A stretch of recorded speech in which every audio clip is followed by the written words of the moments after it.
Hoy, la agenda principal de prácticamente todos los gobiernos del mundo tiene que ver con cuán rápido van a ser capaces de vacunar a sus poblaciones contra la COVID-19. A lo largo del tiempo, a lo largo de la historia, severas enfermedades han azotado a los habitantes de este planeta y han sido erradicadas con campañas masivas de vacunación. Por ejemplo, la viruela, la polio, el sarampión. Como ya podrán intuir, el día de hoy vamos a hablar de las grandes campañas de vacunación que se han desarrollado en el mundo y, por supuesto, en nuestro país. También hablaremos del origen de las vacunas, de dónde proviene esa palabra y de varias cosas alrededor de este asunto. Yo soy Norma Martínez y esto, ya saben, sucedió en el Perú.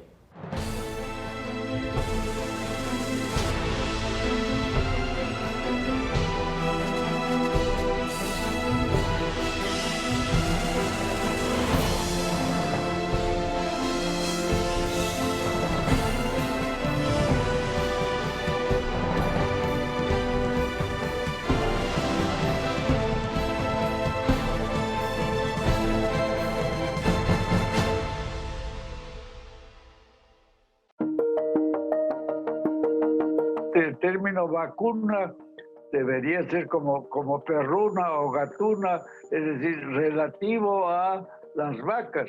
La vacunación va a ser un elemento muy importante en un periodo muy clave en las sociedades hispanoamericanas que tiene que ver con la conformación del Estado Nacional. La vacuna marcó un hito en la historia de la salud pública.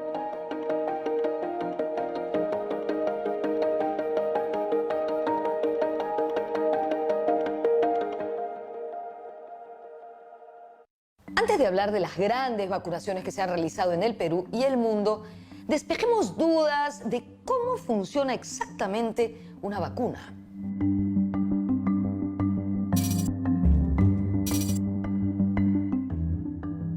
Bueno, la vacuna se supone que es una molécula orgánica que despierta en el organismo, que se le inyecta unas sustancias que se llaman anticuerpos contra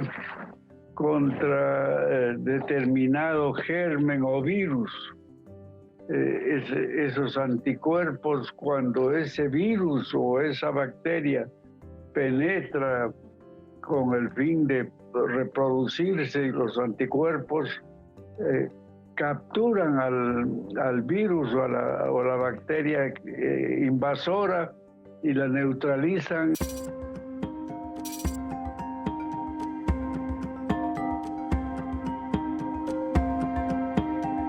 En algunas enfermedades, como la viruela, cuando una persona se enferma, el cuerpo mismo de la persona que está afectada empieza a desarrollar ciertas defensas contra esa enfermedad. Es como si empezara a aprender a defenderse a sí mismo.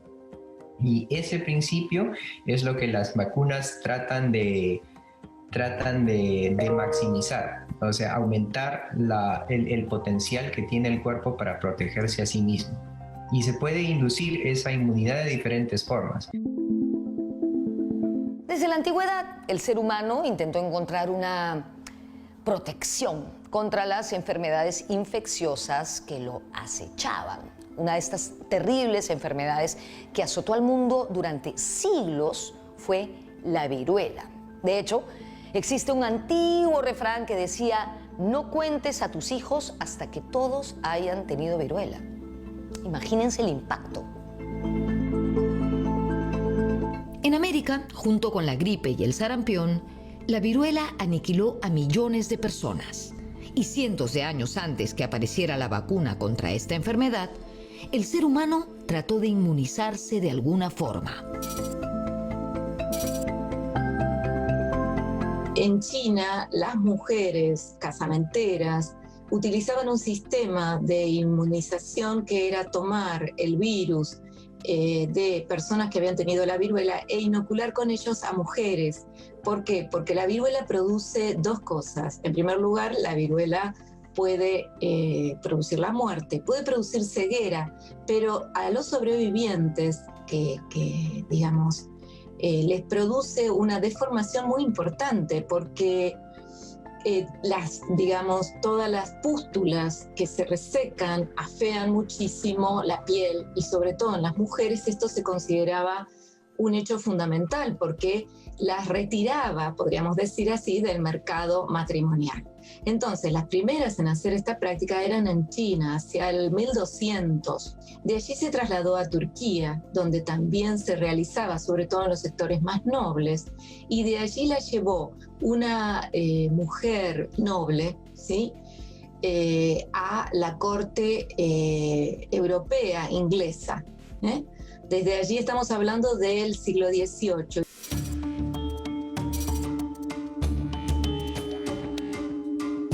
Quizás el antecedente más interesante es el proceso de inoculación que se hizo también de la viruela, que tiene una diferencia con la vacunación, porque cuando uno habla de la inoculación, este proceso previo que se empieza a desarrollar, al menos en Occidente, en 1700 o 1750 aproximadamente, consistía en inyectar viruela humana, que se supone era de baja letalidad, era como el virus de viruela, pero que causaba menos mortalidad. Se inyectaba ese virus de viruela humana en otra persona. Entonces, de esa manera se conseguía la inmunidad. El problema con esa técnica es que podías equivocarte y en el fondo inyectarle a una persona una viruela más letal y de esa manera causabas una epidemia. Desde comienzos del siglo XVIII tenemos fuentes documentadas en China e India para contener la viruela. Y la técnica consistía en triturar las costras de las erupciones en el cuerpo de la gente con viruela y de hacer que las personas sanas aspiraran ese polvillo. Y lo esperado era que la gente desarrollara un caso leve de la enfermedad y después el gran premio, ¿no? Que es inmunidad de por vida. Una vez que te da la viruela y sobrevives, ya no te vuelve a dar. Obvio que tenía riesgos, ¿no? Esa técnica, porque la viruela era mortal.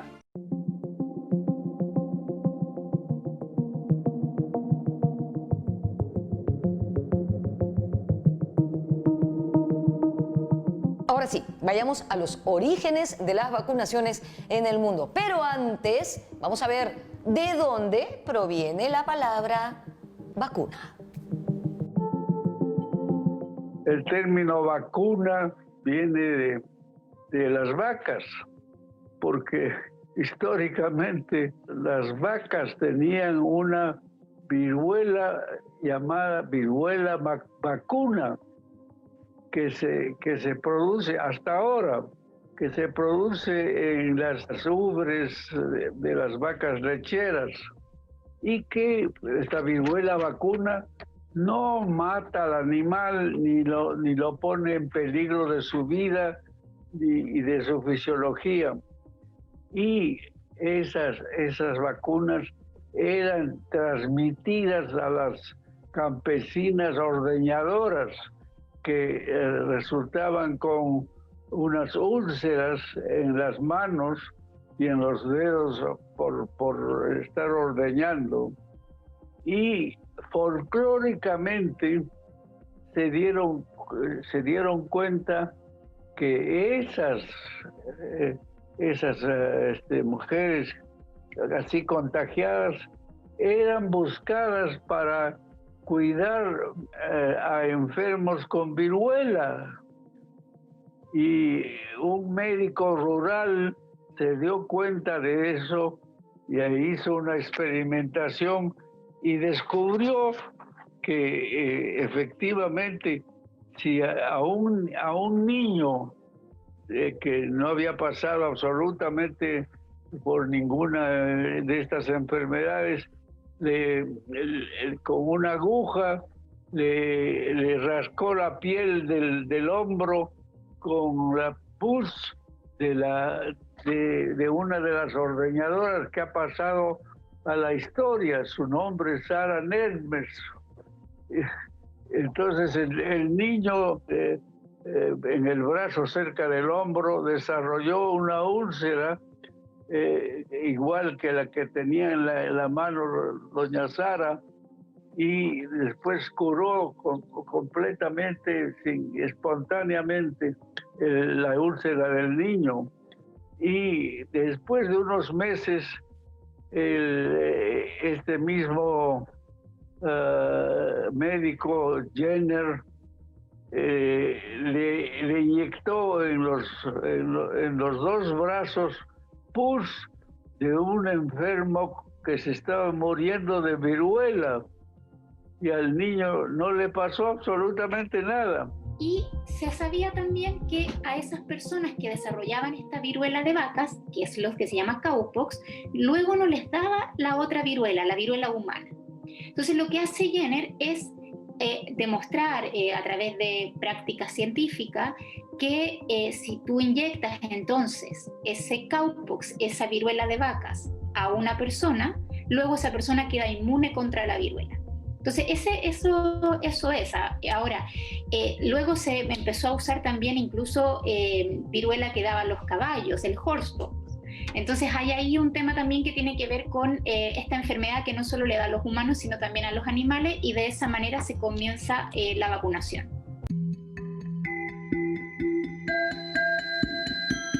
Todo esto ocurrió a fines del siglo XVIII, en 1796, en Gran Bretaña. El nombre del médico rural que observó este fenómeno, experimentó y realizó el procedimiento fue Edward Jenner. El término vacuna es porque esto fue descubierto en la viruela vacuna y ha quedado ya sancionado hoy día en el diccionario de la Real Academia de la Lengua, cuando en el término vacuna ya no mencionan que esto es relativo a las vacas. A la técnica se le llamó vacunación. Tampoco era, digamos, no era aceptada universalmente al toque esta técnica de la vacunación, ¿no? Porque, como te imaginarás, la materia venía de animales, era una intervención fuerte, además, que requería que te corten la piel, que te froten algo extraño. La vacuna como tal, el nombre vacuna, se lo pone Louis Pasteur en honor a Jenner, ¿sí? También hacia 1880, para denominar un producto que es un producto artificial, ¿sí? Fabricado por seres humanos y que a partir de allí se puede, digamos, generalizar al resto de la población. A inicios del siglo XIX, la corona británica reconoció el descubrimiento de Jenner y empezó una campaña masiva de vacunación. Sí, en el fondo es el gran problema que tenía la vacunación era el transporte del fluido, porque en un momento donde no existen cadenas de frío que se puedan, ¿no es cierto?, poner en marcha, era cómo se trasladaba el fluido del cowpox hacia los distintos territorios sin que perdiera su efectividad. Volvemos para contarles cómo llegó la vacuna al Perú a inicios de 1800.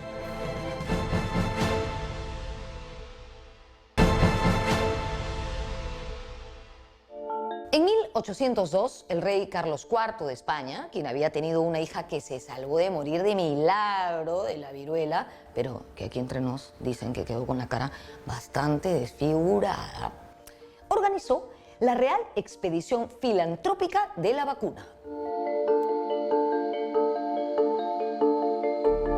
La corona española lanzó lo que es considerado la primera gran campaña mundial de vacunación y llevó la vacuna de Jenner a todos sus territorios, al Caribe, a México, a Sudamérica, a China, a las Filipinas, entre los años 1803 y 1813.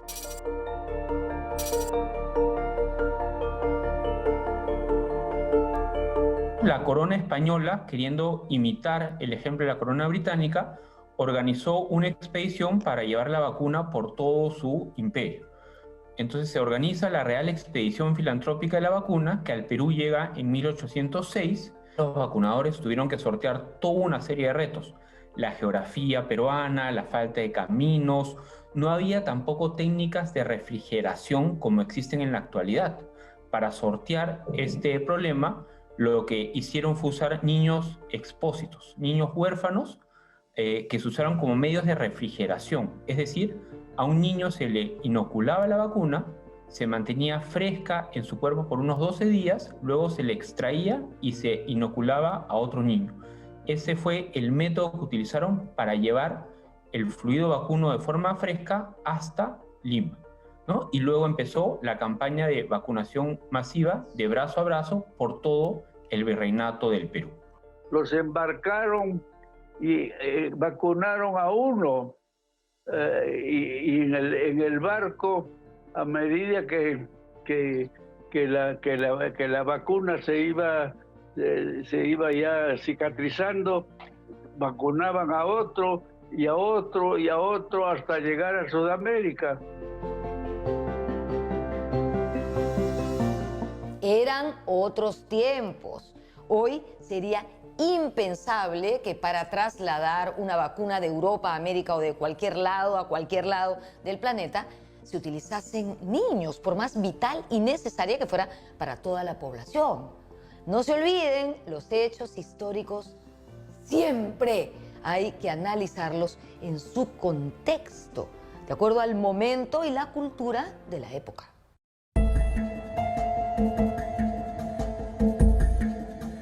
Primero se consiguieron 22 niños expósitos en España para poder traer el fluido vacuno hasta Lima. Estos niños eran en su mayoría huérfanos, algunos no, la minoría, y se les ofreció a cambio de esto comida, alojamiento y educación. Por supuesto, en la actualidad esto no sería aprobado por ningún comité de ética y en la época también despertó polémica. En Lima se tuvo que buscar a otros niños expósitos para conservar el fluido vacuno. Claro, en ese momento no generó ninguna alarma, al menos conocida, pero sí hoy ha sido reivindicado. O sea, en La Coruña hay monumentos hacia esos niños, se han hecho películas un poco para reivindicar esa situación, porque claramente se toman niños que, bueno, huérfanos, ¿no es cierto?, sin preguntarles mucho, y se suban a este barco para hacer este viaje. En Sudamérica reclutaban por la fuerza a niños y así llegó, tengo el nombre de los dos niñitos de Loja que fueron conducidos a Piura para de allí comenzar a distribuir. Así fue que llegó al Perú el virus de la vacuna vivo, completamente activo, y se comenzó la vacunación por todo el Perú. Además de todas las dificultades que tuvieron que atravesar, como la geografía, la falta de caminos, la refrigeración. ¿Se imaginan cómo habrán sido recibidos estos expedicionarios de la salud a su llegada a tierras americanas? La vacuna tuvo una recepción mixta. Hubo mucha gente que aplaudía la llegada de los vacunadores, que los recibía con homenajes, que apoyaron la vacunación, pero en muchos poblados los vacunadores cuentan cómo fueron recibidos a pedradas, no los querían recibir, se corrió el rumor de que una vez que te inoculabas la vacuna te contagiabas de sífilis. En algunos distritos se corrió el rumor que todo era una excusa para cobrar más tributos, que las jornadas de vacunación eran una excusa para censar y cobrar más tributos. Va a ser un proceso difícil porque incluso la inoculación con el cowpox transmitía otras enfermedades, la sífilis, por ejemplo. Como era una vacunación que finalmente se conservaba en los brazos de las personas, tú podías sacar fluido de una persona e inyectárselo a otra, aunque fuera cowpox, pero si esa persona tenía una enfermedad como la sífilis, se contagiaba en otra. Coincide también con que la vacuna se empieza a difundir en el periodo de independencia. Por lo tanto, se temía ir al vacunatorio porque pasaba que los agarraban y se los llevaban a los ejércitos. Entonces también eso va a dificultar que la gente fuese al lugar de vacunación.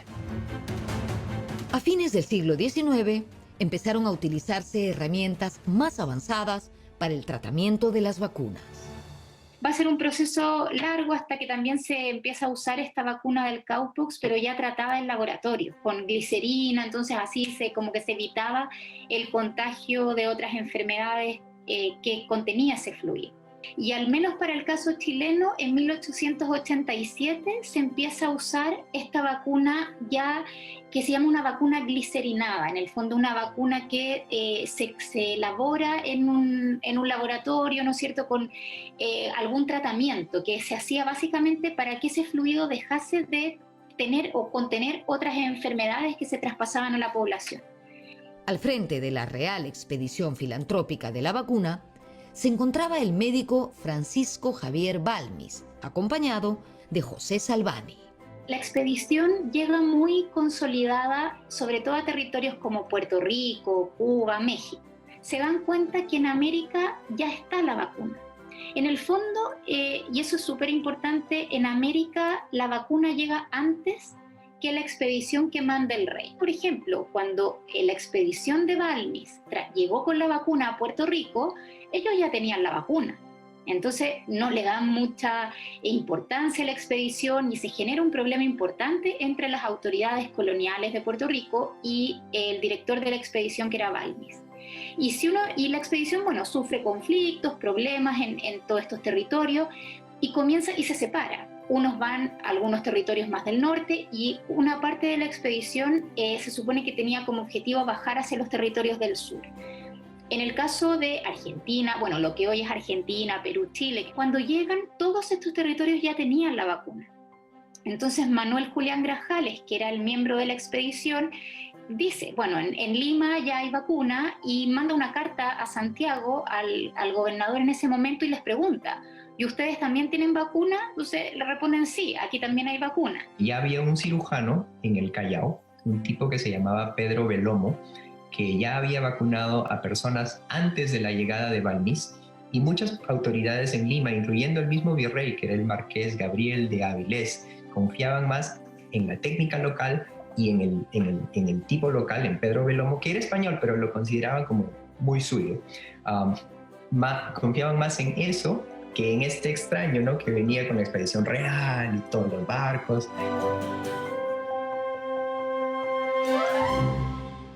Entonces es curioso, ¿ya? Llegó la vacuna real, pero al parecer ya se estaba aplicando otra vacuna que había venido desde Cartagena vía Buenos Aires. Esta vacuna era pagada, mientras que la vacuna real era gratuita, porque esa la pagaba el gobierno. Entonces lo que hace Grajales es, más que llevar el fluido a estos territorios, como que ayuda con la institucionalización, es decir, crea las juntas de vacuna. De esa manera, el objetivo era tratar de como crear una institucionalidad que permitiese que la vacuna se difunda de mejor manera. Ahora, son procesos lentos. Yo lo que podía investigar, y ahí los datos que tengo son de Chile, pero entre 1805 y 1830 no hay ni un 1% de la población vacunada.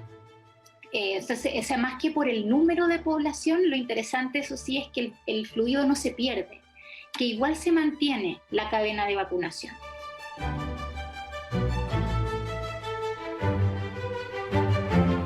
La expedición fue realmente legendaria, ¿no es cierto? Épica, digna de una película. De hecho, hay una película española que me parece que se llama 22 Ángeles, que narra esta epopeya de los niños llevando la vacuna.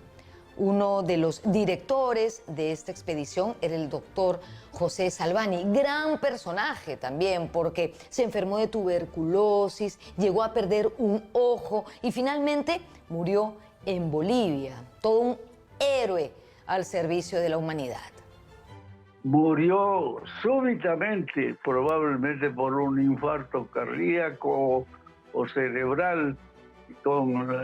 Se le cayó la lanceta de vacunación al suelo y él cayó también, y se ha escrito mucho sobre él como un verdadero salvador de muchas vidas. La viruela se erradicó de la faz de la Tierra recién en la década de 1980, casi 200 años después de la primera campaña de vacunación.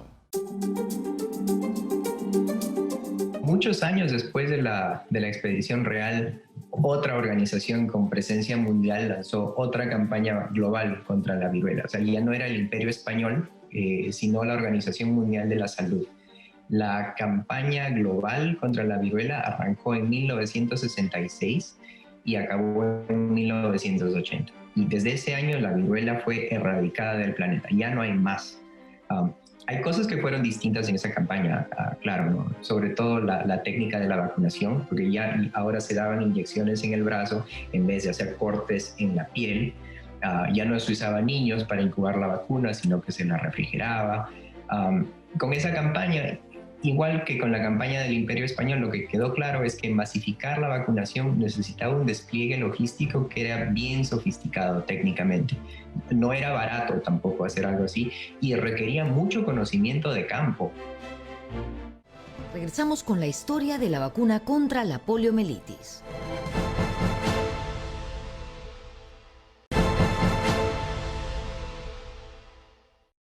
En 1896, durante el gobierno de Nicolás de Piérola, se decretó que la vacunación era obligatoria y junto a ello se creó el Instituto Nacional de la Vacuna.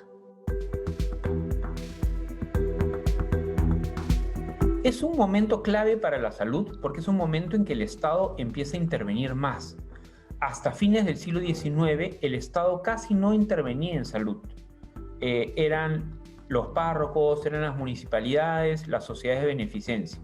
Entonces, fines del siglo XIX, primeras décadas del siglo XX, hay un cambio que es bien importante en salud, que es la presencia del Estado. Y una de las herramientas que tiene el Estado para disminuir las tasas de mortalidad, que además se consideraba una de las razones del atraso económico del país, fue la vacuna.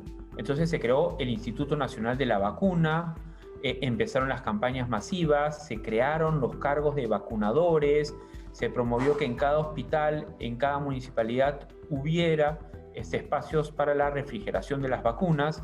Además, para hacer forzosa y obligatoria la vacuna, era necesaria la presencia del Estado, porque había que poner multas a los padres que no vacunaban, a veces apresar momentáneamente a la gente que no quería vacunarse o que se vacune a los hijos.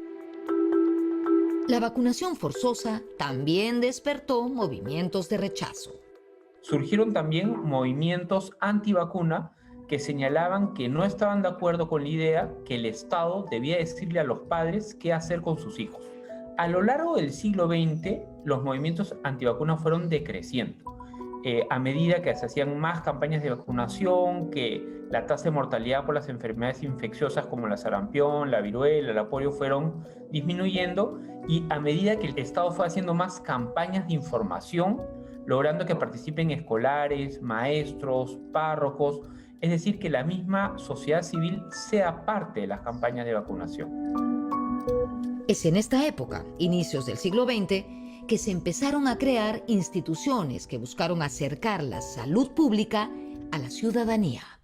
Se crea la Dirección de Salubridad Pública como respuesta a una epidemia de peste, se crea el Ministerio de Salud, se empiezan a crear institutos nacionales de salud abocados a distintas enfermedades, y la presencia del Estado en áreas donde antes no se veía, por ejemplo, la Amazonía, empieza a través de las lanchas vacunadoras, o sea, el uso de los ríos y lanchas, ¿no?, que iban, y la población ribereña y la población originaria iba a estas lanchas, y desde ahí se hacían las campañas de vacunación contra la viruela o la sarampión o la polio. En 1918 se produjo la mal llamada gripe española, terrible pandemia que redescubrimos pasmados con motivo del COVID-19. En aquella ocasión no se desarrollaron vacunas para contrarrestarla. En aquel momento no fue posible aplicar una vacuna, la enfermedad apareció, tuvo un pico importante y después desapareció.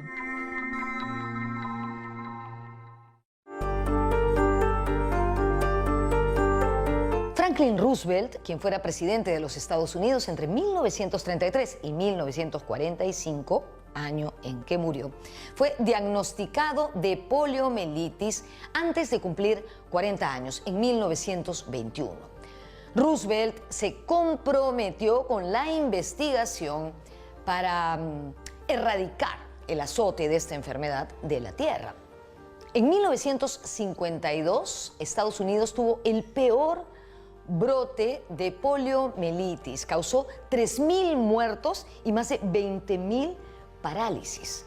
En ese contexto, el médico norteamericano Jonas Salk comenzó a desarrollar una vacuna que testeó, que puso a prueba en un grupo de voluntarios dentro del que se encontraban él, su esposa y sus 3 hijos.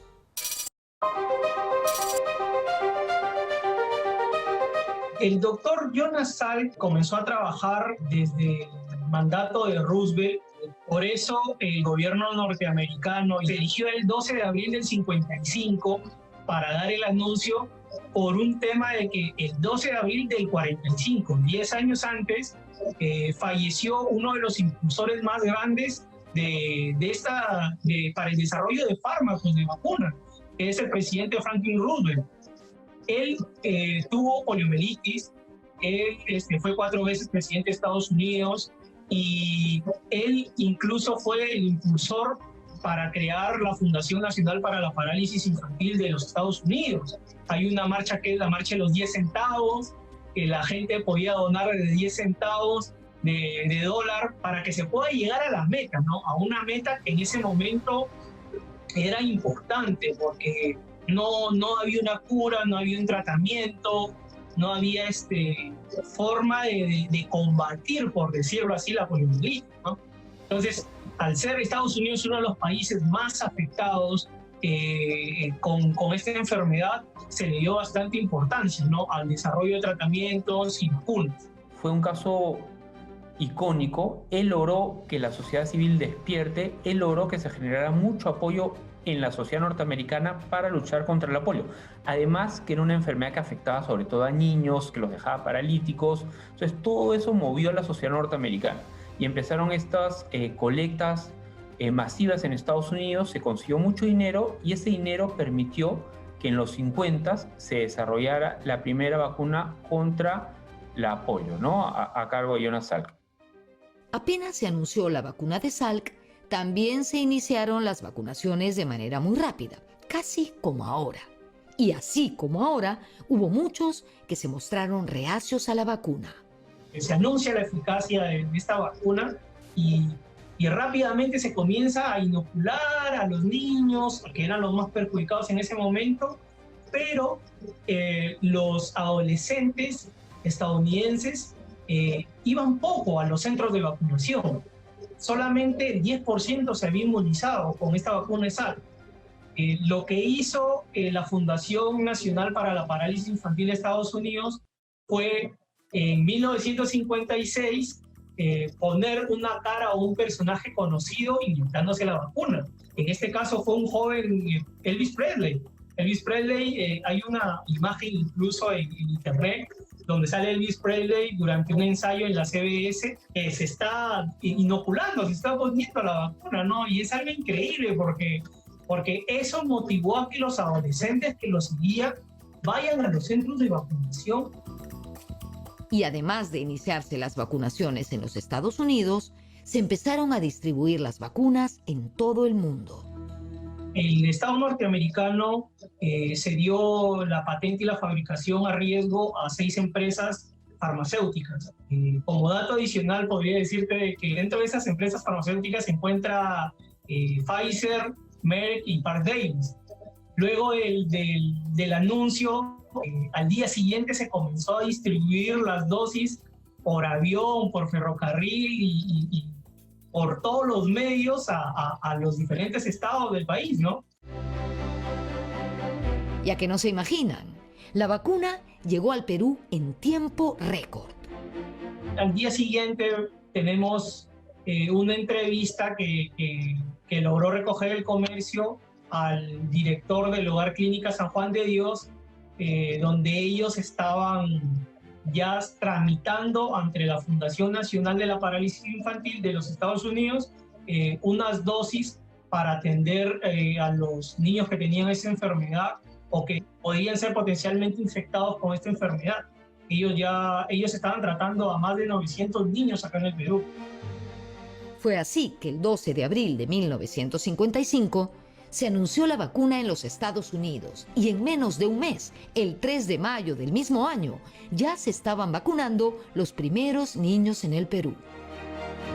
Ante esta noticia, la Central de Asistencia Social del Perú anuncia que se estaba preparando a 10 niños para ser inoculizados con esta nueva vacuna. Entonces, esos 10 niños ya fueron inoculizados el 3 de mayo de ese mismo año en un local que tenía esa institución en La Victoria, ¿no? Incluso la primera niña que fue inoculizada es Rita Liñán Salazar, que en ese momento tenía 4 años y 6 meses. Todos recibieron ese mismo día la primera dosis de la vacuna de Salk. 7 días después recibieron la segunda dosis. Al aplicarse ese tipo de vacunación preventiva, hizo que nuestro país se convirtiera en uno de los primeros países en Sudamérica en aplicar la vacuna. En 1961, el virólogo polaco Albert Sabin desarrolló otra vacuna contra la polio, pero que, a diferencia de la de Salk, era vía oral. ¿No? Entonces, unas gotitas que las podías dar con un jarabe o con azúcar a los niños y así se vacunaba. Y esas vacunas llegaron rápidamente al Perú, ¿no? En parte por el apoyo de la Organización Panamericana de la Salud, que logró conseguir los fondos para traer la vacuna al país, ¿no? Entonces, la cooperación internacional ha sido también otro factor importante en las campañas de vacunación masivas que hemos tenido en el país.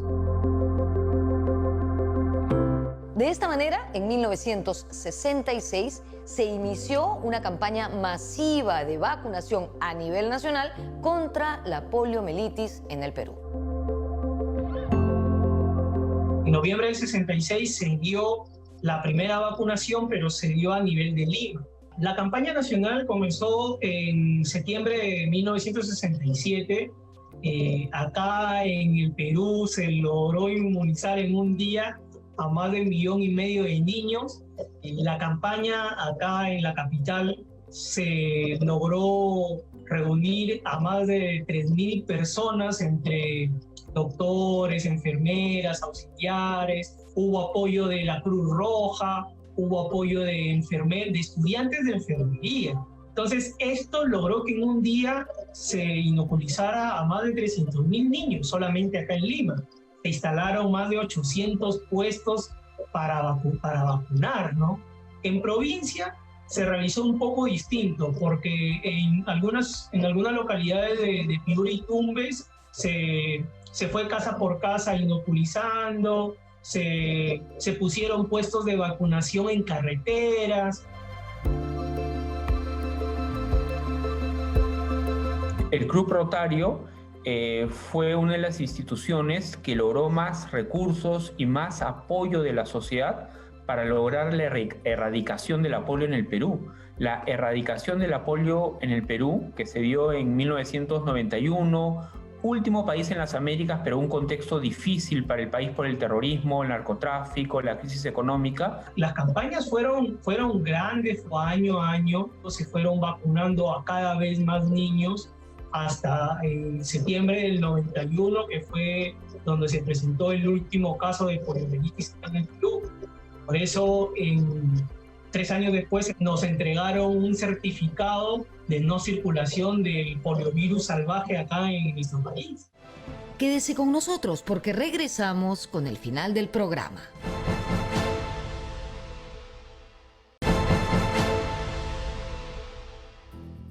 Hoy estamos aprendiendo que para realizar eficientes y efectivas campañas de vacunación a nivel masivo, hace falta un Estado diligente, que reaccione no necesariamente de la manera más rápida, pero sí de forma inteligente y honesta.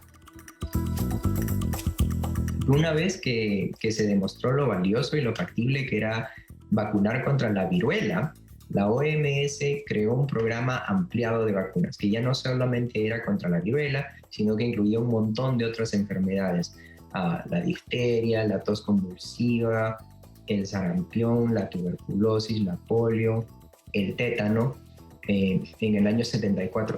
Pero nosotros estábamos en una transición en el año 74. Estábamos moviéndonos del gobierno de Velasco al gobierno de Morales Bermúdez.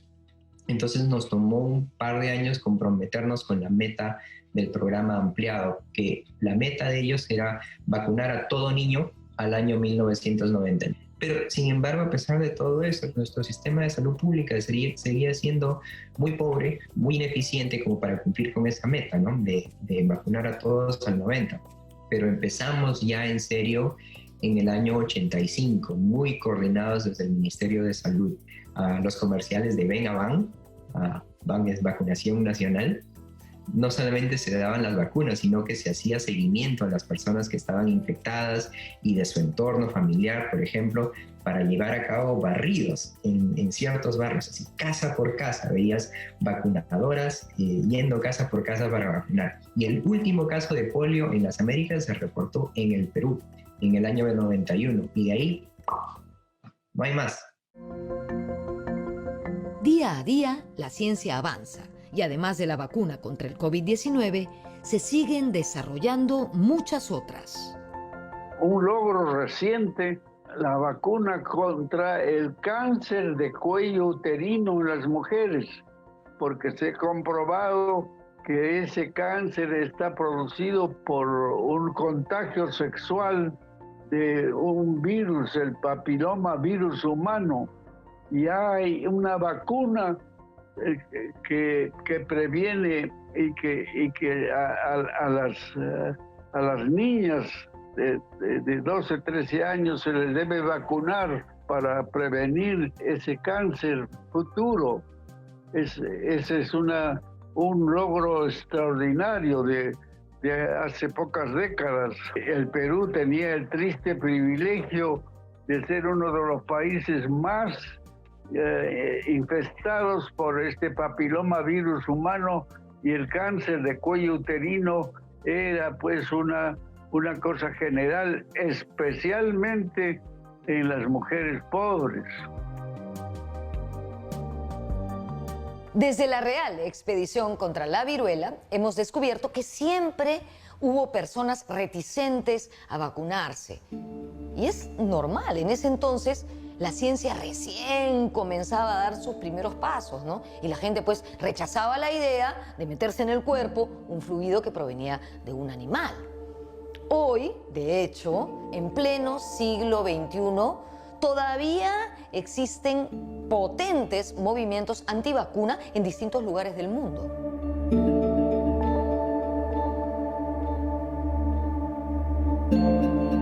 En el caso peruano es, por ejemplo, el hecho que no todos aceptan las teorías científicas y no todos aceptan las explicaciones de la medicina occidental. Lo que puede haber cambiado en la actualidad es la existencia del Internet, las redes sociales, por las cuales se transmiten con mucho más rapidez, mucho más fuerza los fake news, ¿no? Los falsas noticias sobre la vacuna. Por ejemplo, hace pocos años hubo esta noticia que ponerse vacuna llevaba al autismo, luego se demostró que eso era falso. Hay también mucha desconfianza al Estado y muchas teorías conspirativas en la actualidad. En la actualidad, los movimientos anticiencia y antivacuna no nacen necesariamente en los países pobres, sino más bien en los más desarrollados. Lo que ha ocurrido en el caso de la COVID-19 es que se ha dado en un contexto en que ha habido dentro de las Américas, dos presidentes de países muy poderosos como Donald Trump y Bolsonaro en Brasil, que son parte de estos movimientos anticiencia, ¿no? que desconfían de la información médica científica. Hoy, más que nunca, cobra relevancia hablar de salud pública. La salud pública no solamente es como un producto del Estado, sino que también es un elemento que permite que los estados nacionales se vayan conformando. Y eso va a ser un elemento importante y que hasta el día de hoy, yo creo que esta pandemia también nos muestra eso. la relevancia que tiene la salud pública y la importancia de generar estas políticas de vacunación que además son universales.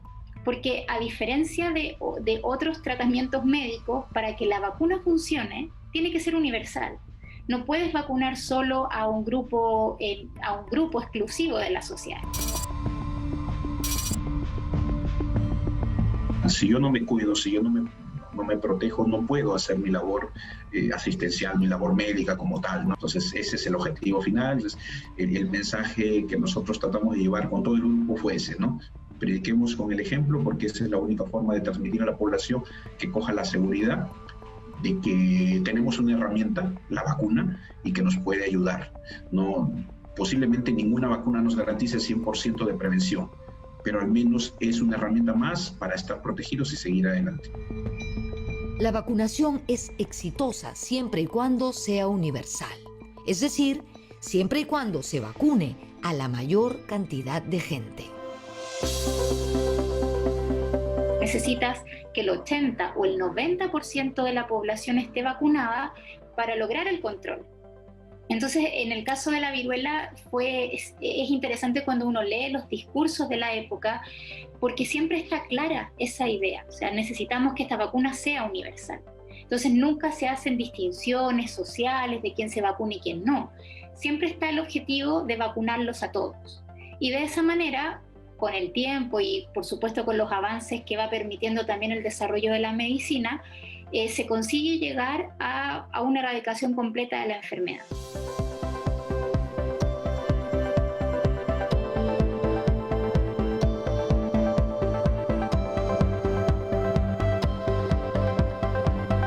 Uno de los objetivos principales de la ciencia es proveer de bienestar al ser humano, ¿no es cierto? Hoy la ciencia y los científicos nos dicen que la mejor forma de protegernos es vacunándonos contra la COVID-19. Eso reducirá el riesgo de infecciones e incluso de nuevas infecciones. Y por supuesto, al estar protegidos, también descongestionaremos y aliviaremos la carga de hospitales y centros de salud. Pensemos en eso. Nos vemos en la próxima.